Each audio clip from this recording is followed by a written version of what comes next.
Baron le Rouge. Âgé de 28 ans, Kofi, à l'image des nombreux brouteurs au sobriquet évocateurs, se fait appeler Baron le Rouge pour symboliser son amour pour les lieux chics. Troisième enfant d'un père planteur et d'une mère ménagère, Baron le Rouge a arrêté les études pour le broutage. En effet, venu à Abidjan pour ses études, le défunt boucantier va vite ranger le stylo pour le clavier après son échec au bac. Les choses réussissent donc pour lui dans le domaine. Il amasse l'argent, quitte la maison familiale pour s'offrir un studio dans la commune de Makori où il se la coule douce. Boîte de nuit, boutique de vêtements de luxe, restaurant UP, voici les nombreux endroits fréquentés par Baron le Rouge. En quelques années, le jeune riche s'ouvre en cybercafé et décide d'abandonner la cyberarnaque. La conversion réussit désormais à l'ex-brouteur qui s'apprête à ouvrir un deuxième cybercafé. Mais contre toute attente, le mardi 28 juin 2016, Kofi, dit Baron le Rouge, est retrouvé sans souffle dans sa chambre. Selon les proches du défunt, il ne souffrait d'aucune maladie. Lors du transfert de la dépouille, le mercredi 29 juin, les parents du jeune découvrent du liquide sanguin sur le corps de leur fils. Selon eux, le liquide sortait du nez et des oreilles. Dans l'entourage du jeune, on se pose beaucoup de questions. A-t-il pactisé ou sa découverte sans souffle serait naturellement suite à un mal caché, difficile de répondre. Mais une chose est sûre, Baron le Rouge avait parlé de lui et est parti avec son secret, à 28 ans seulement. Eli le milliardaire. Quelle histoire déconcentrante que celle d'un jeune brouteur dans la commune de Yopougon, dépourvu de souffle le mercredi 25 juin 2018 par l'un de ses amis, et également brouteur pour une histoire de 40 000 francs CFA. Cette affaire en dit long sur ce qui se passe dans ce milieu des arnaqueurs sur le net. Ce jeune homme est parti suite à plusieurs coups de couteau par son colocataire à Lièvre Rouge dans un quartier de Yopougon situé sur la route de Dabo. Celui qui a commis l'acte aurait subi le même sort que ce dernier à son tour par la population écœurée par son acte. Il se faisait appeler héritier major du clavier, l'un de ces noms piquants que les brouteurs aiment s'attribuer. Cette hostilité entre jeunes arnaqueurs d'internet viennent tenir de plus belle l'image de ces nouveaux modèles des jeunes. Malgré les efforts de la plateforme de lutte contre la cybercriminalité, le phénomène des brouteurs prospère partout en Côte d'Ivoire, mais surtout à Abidjan, sur le taureau de certaines musiques comme le coupé décalé. Le jeune Momo. Le jeune Momo, bien connu dans la cité du Léboutou, pour dit-on être un brouteur, est définitivement rayé de la longue liste de la catégorie de ces riches obscurs. Il a été touché à l'âme blanche à son domicile par des inconnus. C'était dans la nuit du vendredi 7 au samedi 8 septembre 2018 au quartier Gédéon, non loin de la Grande Syrie. Selon des informations sourcées, cette nuit-là, le brouteur reçoit une grande somme d'argent, fruit de l'arnaque dont il est passé maître dans l'art. Friqué donc, il est à la fête en compagnie d'amis. Il célèbre bruyamment son coup dans l'une des nombreuses buvettes de Dabo.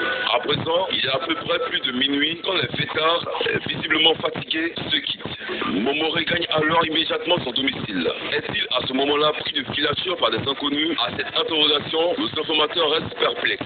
Toutefois, il revient que le jeune Momo, à peine franchit-il le pas du portail, qu'il est accosté par 4 solides gaillards armés de machettes. Ces derniers le projettent violemment dans la cour, où il est aussitôt pressé de questions et de sommations du genre: où est l'argent? Donne l'argent. Mais Momo, apparemment non intimidé, tente d'opposer une résistance aux assaillants. Mal lui en prie, car sans aucune forme de procès, des coups de machette commencent à s'abattre sur le pauvre, seul contre tous. À la tête, dans le cou, à la hanche, dans le dos, aux membres supérieurs et inférieurs, les tendons sectionnés. Telle est la terrible sentence infligée aux malheureux.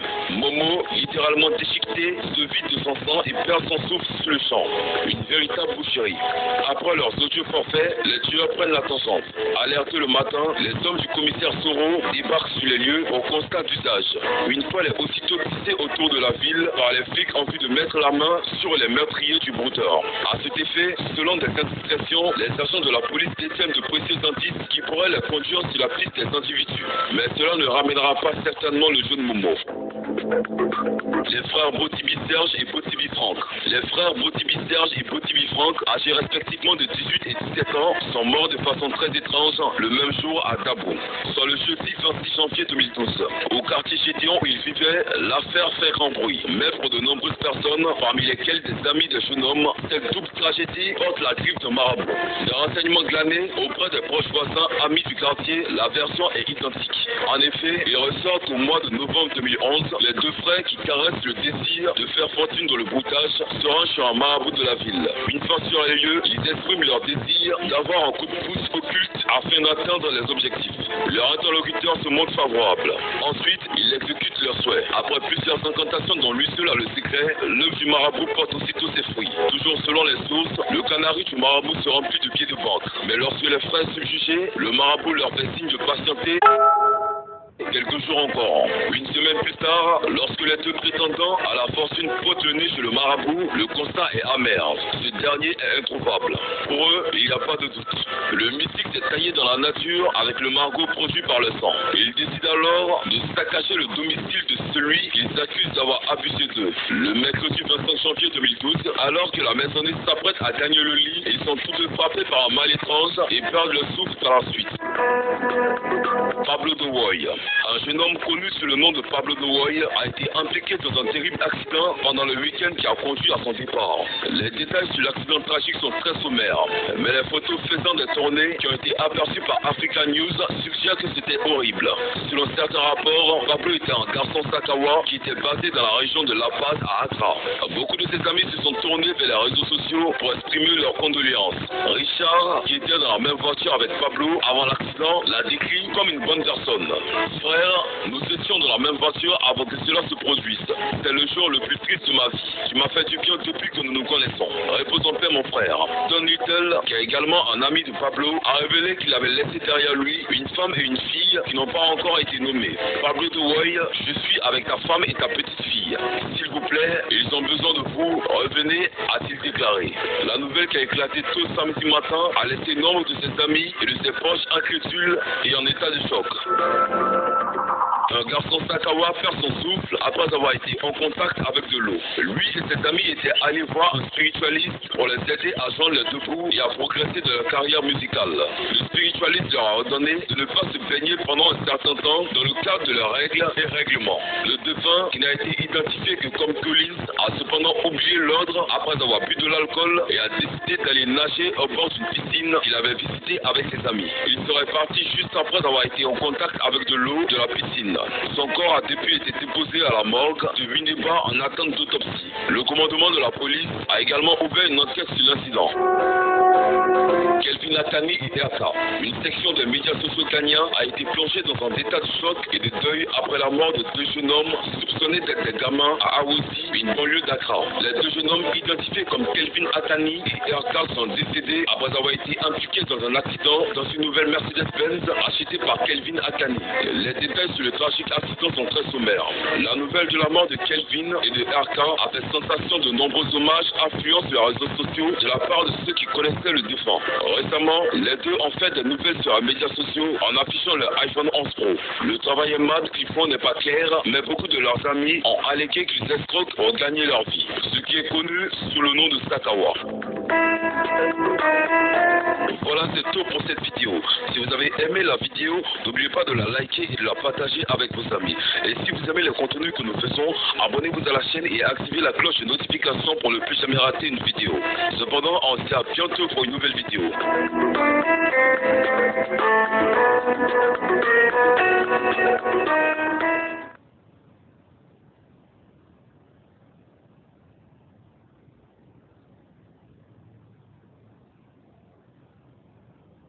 Mesdames et messieurs, permettez-moi de vous donner tout de suite le thème de ce jour. Ex-brouteur, j'ai dû avaler des lames de rasoir comme sacrifice. J'ai envie de dire, ouf, quel courage. Enfin, dans le sens négatif. Mais bon, on écoutera dans quelques instants son témoignage, peut-être qu'il nous en dira un peu plus et nous éclairera aussi. Beaucoup, Jean-Yves, c'est son nom à l'état civil, il nous rejoint juste après s'être lavé les mains, mais tout de suite nous partons pour son portrait. L'eau minérale naturelle Assini est présente et partage vos instants de vie. Aujourd'hui, c'est midi reçoit un jeune homme ayant pris conscience de la vie. On le surnommait Empereur Kwao, le riche planteur. Beaucoup Jean-Yves, à l'état civil, est un ex-brouteur âgé de 30 ans, né à Koumassi. Issu d'une famille nombreuse de 15 enfants et orphelin de père et de mère, il fait son premier cycle secondaire au lycée moderne Kofi-Gado de Thiébissou et son deuxième cycle à Abidjan au lycée municipal de William Hill. C'est là qu'il se voit obligé d'arrêter l'école en classe de première C face aux difficultés financières de sa tante. Il préfère se lancer dans le vidéoclub et s'adonner au broutage à l'âge de 18 ans. Aujourd'hui, reconverti en artiste peintre et décorateur, Pokou Jean-Yves est aussi membre de la compagnie des danses et théâtres Moyen Ivoire et évolue très bien dans ce domaine. Suivons tous les détails de son histoire dans un instant avec Caroline. Nafi Touré, donc, c'est la voix qu'on entendait à l'instant et le texte est écrit par Marie-Ange Emiem. Pokou nous rejoint sur le plateau de ces millions. On va essayer quand même de vous encourager, hein, voilà. Avec la démarche qui va avec, hein, n'est-ce pas? Pokou Jean-Yves, installez-vous et bienvenue sur le plateau de C'est Midi. Ce plateau qui vous appartient, ce plateau qui vous donne la parole. Merci madame. Et merci d'avoir accepté notre invitation. Merci à vous. Alors, tout se passe bien. La pêche, ça va. Ça va, hein? Je protège contre le corona avec les mesures d'hygiène, donc ça va. Qu'est-ce que vous faites exactement? C'est vrai que je vous ai vu, vous lavez soigneusement les mains tout à l'heure, mais en dehors de cela, qu'est-ce que vous faites pour vous? En dehors de cela, vraiment, quand je n'ai rien à faire, tout d'abord, je reste à la maison dans le confinement. Et puis, je prends mon téléphone, j'incite vraiment le monde entier embablé. Le monde entier? Ouais, embablé. Parce qu'il y a des bablés en Chine, au Japon, en Allemagne, partout. Et je fais des vidéos embablées pour dire à mes frères et sœurs que le coronavirus est vraiment dangereux. Il faut se laver les mains régulièrement. Ça donne quoi embablé? Parce qu'il y a forcément des baoulés qui nous regardent et qui ne comprennent pas forcément le français. Bien sûr. Ouais, ça donne quoi? Info? Oui, une petite info, allez-y.